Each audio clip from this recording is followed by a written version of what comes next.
on the loom, when one evening as the expanded sun touched the horizon's rim, a ship's uppermost spars were observed, traced like a spider's web against its crimson disk. It looked like a far-off craft on fire. In bright weather at sea, a sail, invisible in the full flood of noon, becomes perceptible toward sunset. It is the reverse in the morning. In sight at grey dawn, the distant vessel, though in reality approaching, recedes from view as the sun rises higher and higher. This holds true until its vicinity makes it readily fall within the ordinary scope of vision. And thus, too, here and there with other distant things, the more light you throw on them, the more you obscure. Some revelations show best in a twilight. The sight of the stranger not a little surprised us, but brightening up as if the encounter were welcome, Jarl looked happy and expectant. He quickly changed his demeanor, however, upon perceiving that I was bent upon shunning a meeting. Instantly our sails were struck, and calling upon Jarl, who was somewhat backward to obey, I shipped the oars, and, both rowing, we stood away obliquely from our former course. I divined that the vessel was a whaler, and hence that by help of the glass, with which her lookouts must be momentarily sweeping the horizon, they might possibly have descried us, especially as we were due east from the ship, a direction which at sunset is one of the most favorable for perceiving a far-off object at sea. Furthermore, our canvas was snow-white and conspicuous. To be sure, we could not be certain what kind of a vessel it was, but whatever it might be, I for one had no mind to risk an encounter. For it was quite plain that if the stranger came within hailing distance, there would be no resource but to link our fortunes with hers, whereas I desired to pursue none but the chamois. As for the skyman, he kept looking wistfully over his shoulder, doubtless praying heaven that we might not escape what I sought to avoid. Now, upon a closer scrutiny, being pretty well convinced that the stranger, after all, was steering a nearly westerly course, right away from us, we reset our sail, and as night fell, my Viking's entreaties, seconded by my own curiosity, induced me to resume our original course, and so follow after the vessel, with a view of obtaining a nearer glimpse without danger of detection. So boldly we steered for the sail. But not gaining much upon her, spite of the lightness of the breeze, a circumstance in our favor, the chase being a ship and we but a boat, at my comrade's instigation we added oars to sails, readily guiding our way by the former, though the helm was left to itself. As we came nearer, it was plain that the vessel was no whaler, but a small two-masted craft, in short, a brigantine. Her sails were in a state of unaccountable disarray, only the foresail, mainsail, and jib being set. The first was much tattered, and the jib was hoisted but halfway up the stay, where it idly flapped, the breeze coming from over the taffrail. She continually yawed in her course, now almost presenting her broadside, then showing her stern. Striking our sails once more, we lay on our oars and watched her in the starlight. Still she swung from side to side, and still sailed on. Not a little terrified at the sight, superstitious Jarl more than insinuated that the craft must be a gold huntress, haunted. But I told him that if such were the case, we must board her, come gold or goblins. In reality, however, I began to think that she must have been abandoned by her crew, or else that from sickness those on board were incapable of managing her. After a long and anxious reconnoitre, we came still nearer, using our oars, but very reluctantly on Jarl's part, who, while rowing, kept his eyes over his shoulder, as if about to beach the little chamois on the back of a whale as of yore. Indeed, he seemed full as impatient to quit the vicinity of the vessel as before he had been anxiously courting it. Now, as the silent brigantine again swung round her broadside, I hailed her loudly. No return. Again. But all was silent.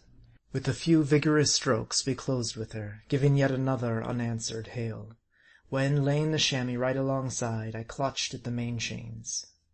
Instantly we felt her dragging us along. Securing our craft by its painter, I sprang over the rail, followed by Jarl, who had snatched his harpoon, his favorite arms. Long used with that weapon to overcome the monsters of the deep, he doubted not it would prove equally serviceable in any other encounter. The deck was a complete litter. Tossed about were pearl oyster shells, husks of coconuts, empty casks and cases. The deserted tiller was lashed, which accounted for the vessel's yawing. But we could not conceive how, going large before the wind, the craft could, for any considerable time at least, have guided herself without the help of a hand. Still, the breeze was light and steady. Now, seeing the helm thus lashed, I could not but distrust the silence that prevailed. It conjured up the idea of miscreants concealed below, and meditating treachery, unscrupulous mutineers. Lascars or Manila men, who, having murdered the Europeans of the crew, might not be willing to let strangers depart unmolested. Or, yet worse, the entire ship's company might have been swept away by a fever, its infection still lurking in the poisoned hull. And though the first conceit, as the last, was a mere surmise, it was nevertheless deemed prudent to secure the hatches, which for the present we accordingly barred down with the oars of our boat. This done, we went about the deck in search of water, and finding some in a clumsy cask, drank long and freely, and to our thirsty souls' content. The wind now freshening, and the rent sails like to blow from the yards, we brought the brigantine to the wind, and brailed up the canvas. This left us at liberty to examine the craft, though, unfortunately, the night was growing hazy. All this while our boat was still towing alongside, and I was about to drop it astern, when Jarl, ever cautious, declared it safer where it was, since if there were people on board they would most likely be down in the cabin, from the dead lights of which mischief might be done to the chamois. It was then that my comrade observed that the brigantine had no boats, a circumstance most unusual in any sort of a vessel at sea. But marking this, I was exceedingly gratified. It seemed to indicate, as I had opined, that from some cause or other she must have abandoned her crew. And in a good measure this dispelled my fears of foul play, and the apprehension of contagion. Encouraged by these reflections, I now resolved to descend and explore the cabin, though sorely against Jarl's counsel. To be sure, as he earnestly said, this step might have been deferred till daylight, but it seemed too wearisome to wait. So, bethinking me of our tinderbox and candles, I sent him into the boat for them. Presently 2 candles were lit, one of which the Skyman tied up and down the barbed end of his harpoon, so that upon going below, the keen steel might not be far off, should the light be blown out by a dastard. Unfastening the cabin scuttle, we stepped downward, into the smallest and murkiest den in the world. The altar-like transom, surmounted by the closed dead lights in the stern, together with the dim little skylight overhead, and the sombre aspect of everything around, gave the place the air of some subterranean oratory, say a prayer-room of Peter the Hermit. But coils of rigging, bolts of canvas, articles of clothing, and disorderly heaps of rubbish harmonized not with this impression. 2 doors, one on each side, led into wee little state-rooms, the berths of which were also littered. Among other things was a large box, sheathed with iron and stoutly clamped, containing a keg partly filled with powder, the half of an old cutlass, a pouch of bullets, and a case for a sextant, a brass plate on the lid with the maker's name, London. The broken blade of the cutlass was very rusty and stained, and the iron hilt bent in. It looked so tragical that I thrust it out of sight. Removing a small trapdoor, opening into the space beneath, called the run, we lighted upon sundry cutlasses and muskets, lying together at 6s and 7s, as if pitched down in a hurry. Casting round a hasty glance, and satisfying ourselves that through the bulkhead of the cabin there was no passage to the forward part of the hold, we caught up the muskets and cutlasses, the powder keg and the pouch of bullets, and, bundling them on deck, prepared to visit the other end of the vessel. Previous to so doing, however, I loaded a musket and belted a cutlass to my side, but my Viking preferred his harpoon. In the forecastle reigned similar confusion, but there was a snug little lair, cleared away in one corner, and furnished with a grass mat and bolster, like those used among the islanders of these seas. This little lair looked to us as if some leopard had crouched there, and as it turned out, we were not far from right. Forming one side of this retreat was a sailor's chest, stoutly secured by a lock, and monstrous heavy withal. Regardless of Jarl's entreaties, I managed to burst the lid, thereby revealing a motley assemblage of millinery, and outlandish knickknacks of all sorts, together with sundry rude calico contrivances, which, though of unaccountable cut, nevertheless possessed a certain petticoatish air and latitude of skirt, betokening them the habiliments of some feminine creature, most probably of the human species.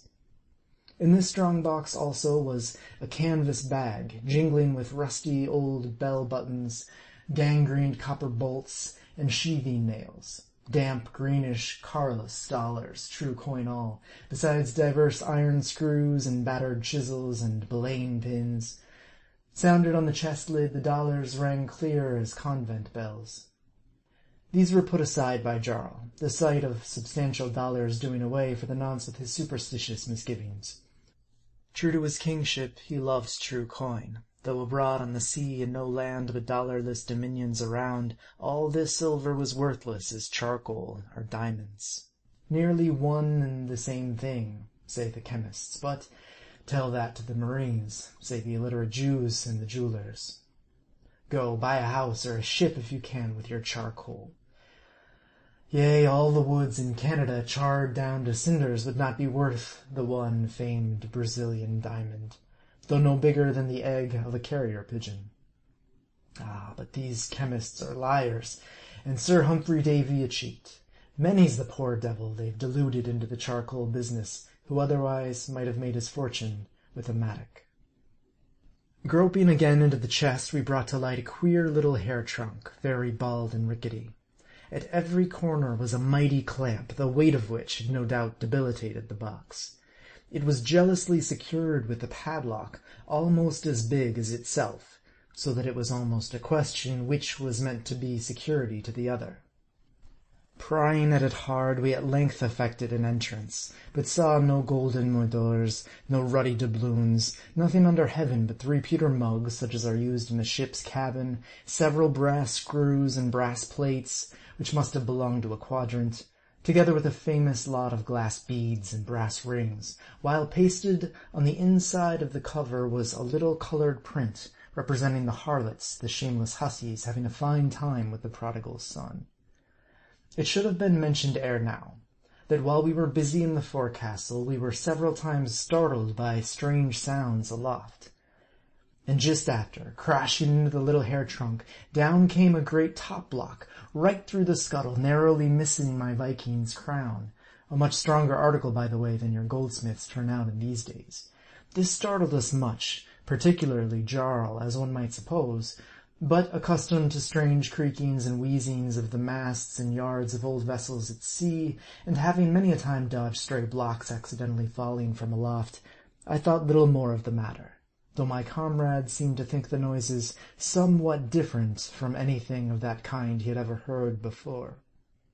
After a little more turning over of the rubbish in the forecastle, and much marvelling thereat, we ascended to the deck, where we found everything so silent that as we moved toward the taffrail, the skyman unconsciously addressed me in a whisper. End of chapter 19.